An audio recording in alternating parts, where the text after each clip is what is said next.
हिंदुओं के बच्चों को आज शिक्षा से वंचित रखा जा रहा है। पूरे देश के अंदर जिस तरीके से आपको दिखता है कि धीरेन्द्र शास्त्री अपना वो चमत्कारी जो दरबार लगाता है वो पूरा देश देख रहा है, उसकी पोल अब धीरे धीरे खुलती जा रही है। ये मांग कर रहा है हिंदू राष्ट्र की और आए दिन ऊट पटांग बयान देने में ये मशगूल है। अभी इसने बयान दिया बीच में कि हिंदुओं के बच्चों को 4 बच्चे करना चाहिए, 2 राम को समर्पित कर देने चाहिए।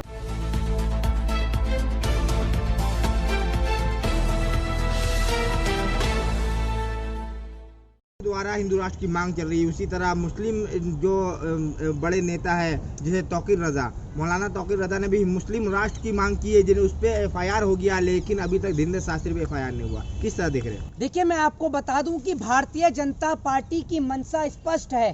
भारतीय जनता पार्टी की मंशा स्पष्ट है कि देश की जनता को रोजगार नहीं देना, उन्हें शिक्षा नहीं देना, उन्हें बेहतर रोटी नहीं देनी, उन्हें सर ढकने के लिए मकान नहीं देना, उन्हें कोई छत नहीं देनी और उनके बच्चों को ना रोजगार देना है और ना शिक्षा देना है।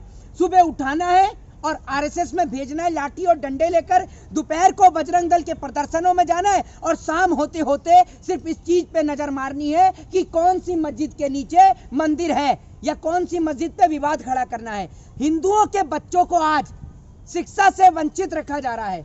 जिस प्रकार से देश के अंदर बाबा साहब भीमराव अंबेडकर संविधान के निर्माता देश को संविधान देकर गए, ये लोग आज संविधान के विपरीत सारे कार्य कर रहे हैं। जिस प्रकार से धीरेन्द्र शास्त्री जैसा 26 साल का लौंडा, मैं लौंडा ही कहूंगा उसे, जो कि 26 साल की उम्र में कोई बाबा नहीं बन जाता है, अब हर कोई उन्हें चैलेंज कर रहा है। कोई 1 करोड़ रुपए का चैलेंज कर रहा है, कोई उनको 20 लाख 10 लाख का चैलेंज कर रहा है, क्योंकि हर जगह अब धीरेन्द्र शास्त्री की पोल खुल रही है।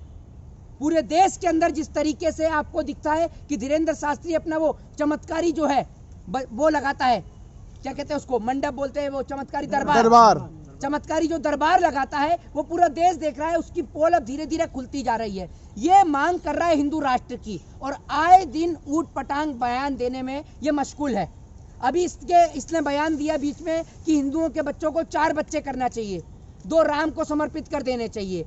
एक बात आप मुझे बताइए, एक और देश की जनसंख्या 133 करोड़ क्रॉस कर चुकी है, 133 करोड़ से ज्यादा है। दूसरी ओर सरकार जनसंख्या पे चर्चा कर रही है, लेकिन इन जैसे लोगों को पाल रखा है जो देश के अंदर हिंदू और मुसलमान की जो दीवार है जो खाई है उसको बढ़ाने में लग रहे हैं। लेकिन मोर्चे में बाकी के 2 क्या करेंगे? 2 राम को समर्पित कर देंगे तो बाकी 2 क्या करेंगे? बाकी के 2 RSS को समर्पित हो जाएंगे, एक RSS को हो जाएगा, एक बजरंग दल को हो जाएगा, क्योंकि शिक्षा के लिए कोई समर्पित नहीं है। ये आप समझ लीजिए। कोई हिंदुओं के लिए ये कह रहा है कि हिंदुओं के बच्चों को हथियार रखने चाहिए, कोई हिंदुओं के लिए ये कह रहा है कि छुरियों में धार लगानी चाहिए, लेकिन कोई ये नहीं कह रहा कि हिंदुओं के बच्चों को हाथ में कलम पकड़नी चाहिए। कलम कौन पकड़ाएगा हिंदुओं के बच्चों को? सरकार इतनी निकम्मी पकड़ रहे हैं, सरकार के नेता खुद पढ़े लिखे नहीं है, इनके बच्चे विदेशों में पढ़ रहे हैं और हिंदुस्तान में कहते हैं भगवत गीता सिलेबस में लेकर आओ। अरे संविधान को सिलेबस में लेके आओ, क्योंकि जब संविधान सिलेबस में आएगा तब आपको पता चलेगी कि आपके क्या क्या अधिकार हैं, क्या क्या हक हैं। मौलाना तौकीर रजा भी मुस्लिम राष्ट्र की मांग कर रहे हैं। उन्होंने ये कहा, उनके आप बयान को सुनिए, उन्होंने ये कहा कि एक पक्ष जिस तरीके से लगातार हिंदू राष्ट्र की मांग को उठा रहा है तो दूसरा पक्ष भी समाज को मुस्लिम राष्ट्र की मांग करेगा, तो उनके ऊपर FIR हो गई। लेकिन धीरेन्द्र शास्त्री के ऊपर कोई FIR नहीं होती है, क्योंकि साल 2024 का चुनाव लड़ना ही सिर्फ 2 मुद्दों पर है। पहला राम मंदिर के उद्घाटन पर और दूसरा हिंदू राष्ट्र को लेकर। साल 2024 का चुनाव करीब है। मोदी सरकार सिर्फ हिंदू और मुसलमान के नाम पर ही चुनाव लड़ेगी और किसी नाम पर चुनाव लड़ने को तैयार नहीं है। विपक्ष को सुन लीजिए, विपक्ष को पूरी तरीके से घेरने की तैयारी है। विपक्ष के नेताओं को घेरने की नहीं, विपक्ष को जेल में ठूसने की तैयारी है। विपक्ष है? विपक्ष नहीं है, बिल्कुल नहीं है विपक्ष, क्योंकि विपक्ष को जेल के अंदर बंद करा जा रहा है। कभी CBI, कभी ED, कभी इनकम टैक्स, कभी IT, कभी ED, तमाम विपक्ष के नेताओं को तो जेल के अंदर बंद किया जा रहा है। तो एक बात आप मुझे बताइए, विपक्ष बचा ही कहाँ है देश के अंदर? सबको तो जेल में बंद करने में लग रही है भाजपा। दूसरी बात ये कि ये लोग बोलते हैं इस देश के अंदर कि भैया हिंदू राष्ट्र, कि हम हिंदू राष्ट्र बनाएंगे। क्यों नहीं बनाएंगे? हिंदू है तो हिंदू राष्ट्र बनाएंगे। एक बात आप मुझे बताइए, कौन है हिंदू? बताइए कौन है हिंदू? आप है। कौन? आप हिंदू नहीं है? अपनी है। आप? मैं तो भैया सनातन धर्म से हूँ। कौन सा धर्म है हिंदू? आइडेंटिटी क्या है आपकी? क्या भारतीय? भारतीय हिंदू नहीं है आप? भाई मेरी बात सुनिए, मैं हिंदू नहीं हूँ, मैं सनातन धर्म से रिलीजन हूँ। तो हिंदू है ना आपका? नहीं, मेरी बात सुनिए, मैं सनातन धर्म से हूँ। दूसरी बात पासपोर्ट ये, में क्या लिखा जाता है? किसमें? पासपोर्ट में? पासपोर्ट में इंडियन, हाँ? नहीं, इंडियन नहीं, भारतीय, रिलीजन रिलीजन क्या लिखा है? रिलीजन हिंदू। हिंदू? हाँ, तो हिंदू हो ना। फिर कैसे हिंदू नहीं नहीं है? तो आप एक बात मुझे बताइए ना, मेरा धर्म जो है वो सनातन है। दूसरी बात ये कि पासपोर्ट में हमारे, हिंदू है ना, सनातन क्यों नहीं लिखते? अरे भाई मेरी बात तो सुन लीजिए एक मिनट, पासपोर्ट में इंडियन लिखा हुआ है। नहीं, नहीं रिलीजन नहीं, में? पासपोर्ट में मैं क्या बोलता हूँ, आपकी सिटीजनशिप में इंडियन लिखा होता है, और भाई आपके लिए गौरव की बात है, आपकी पहले सिटीजनशिप में आपको ये लिखा जाता है, पहले इंडियन लिखा जाता है, पहले ये लिखा जाता है कि हिंदू?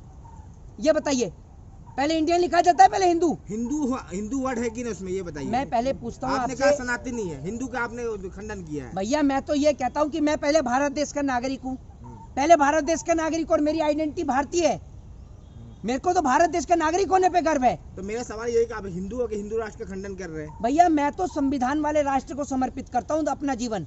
मैं हिंदू राष्ट्र किसी को तवज्जो नहीं देता। आप हिंदू राष्ट्र की मांग कर रहे हैं, कोई खालिस्तान की मांग कर देगा, फिर कोई मुस्लिम राष्ट्र बोल देगा, कोई ईसाई राष्ट्र बोल देगा। भारत को बांटना चाहते हो?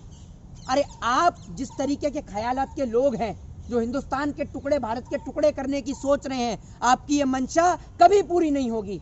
आप जो सोचते हैं कि भारत को विभाजित कर देंगे, तो ये ध्यान रखिएगा, जब बात हमारी मिट्टी की आएगी, जब बात हमारे मुल्क की आएगी, तो हम अपनी मिट्टी के लिए, अपने मुल्क के लिए अपनी जान दे भी सकते हैं, और हमारे देश के टुकड़े करने वालों की जान हम ले भी सकते बाबा हैं। सुन रहे होंगे। मैं वैसे सुनिए, मैं अहिंसा की बात नहीं कर, मैं हिंसा की बात नहीं करता हूँ, अहिंसा की बात करता हूँ। लेकिन अगर कोई हमारी मिट्टी की ओर आंख उठाकर देखेगा या हमारे देश को तोड़ने की बात करेगा, तो हम उसे हरगिज माफ नहीं आपकी करेंगे। वीडियो बाबा जी अगर देख लिए धीरेन्द्र शास्त्री तो भस्म कर देंगे। अरे सुनिए, ऐसे भस्म करने वाले बहुत देखे हैं। अगर वो भस्म करने वाला होता ना, तो अब तक कितने बलात्कारियों को भस्म कर चुका होता। तो कर दे एक बार बलात्कारी कुलदीप सिंह सेंगर को भस्म।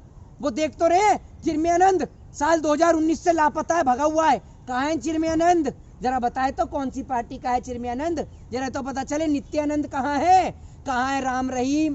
कहाँ है आशा राम? ये हर साल कोई ना कोई चुनाव के टाइम पे नए नए बाबा आते हैं। पहले वो आया बाबा रामदेव, उसने कहा मैं 35 रुपए, अरे वो कोई सा गुरु नहीं है, ठीक है ना। वो एक नंबर का मानसिक थोड़ा सा दिमाग से खराब आदमी है, कभी डॉक्टरों के लिए बयान देता है, कभी किसी के लिए। उस बाबा को पहले बीजेपी लेकर आई। वो बाबा टीवी के अंदर डिबेट में उससे एक सवाल कर लेता है एक व्यक्ति कि बाबा जी आप तो 35 रुपए पेट्रोल दिला रहे थे। उस व्यक्ति को सामने बोलता है नहीं दिला रहा, बता, तू मेरी पूंछ फाड़ेगा, बताओ।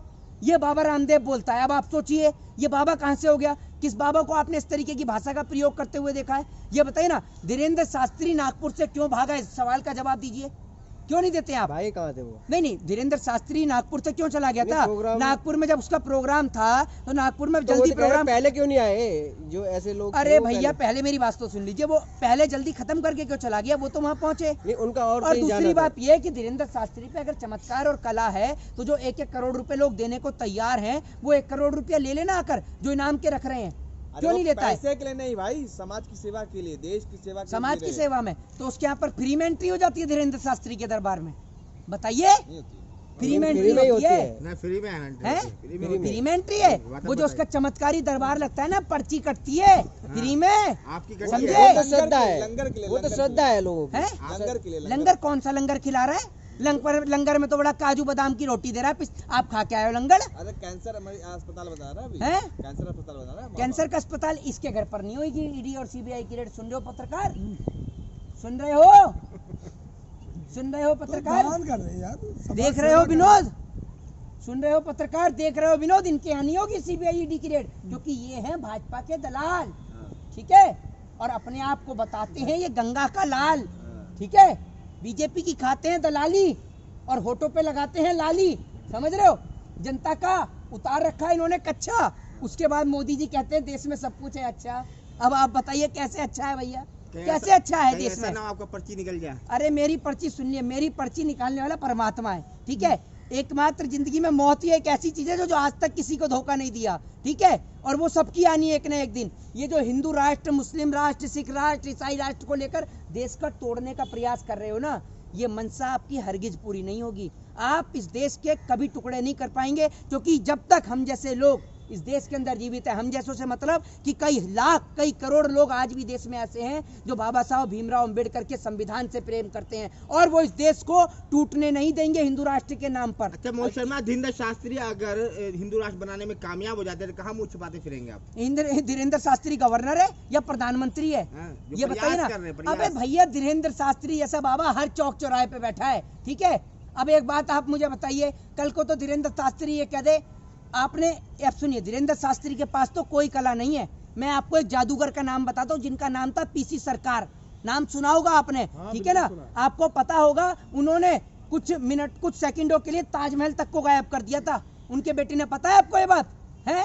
धीरेन्द्र शास्त्री पे तो कुछ कला नहीं होगी, धीरेन्द्र शास्त्री करके दिखा दे ताजमहल गायब, दिखाइए ना भाई साहब। इसको सब मैजिशियन होते हैं सब लोग, ठीक है। और आप लोग हैं अनपढ़, जाहिल और गवार, इसीलिए आप लोग इनके चमत्कारी दरबार की बात में आ जाते हैं। जब वो बंदा ताजमहल गायब कर सकता है, क्योंकि दिस इज अ आर्ट, वो एक कला है। मैजिक एक मैजिशियन एक कला है। मुगलों के पीछे पड़ गए, ताजमहल को गायब करवाना चाहते हैं। अरे भैया, फिर वही बात, आप मुगलों की बात करो, उन्होंने तो कितनी चीजों को गायब करके दिखाया है। आप पीसी सरकार के मैजिक के शो तो देखिए, कितने शो उन्होंने देश के अंदर करे। वो भारत के जिस हिस्से में रहते थे आज वो बांग्लादेश के अंदर है, ठीक है। तो ये सब चीजें आर्ट होती हैं। आप अंधविश्वास में भरोसा मत करिए, आप मेहनत करिए, कर्म करिए। जय हिंद, जय भारत, वंदे मातरम।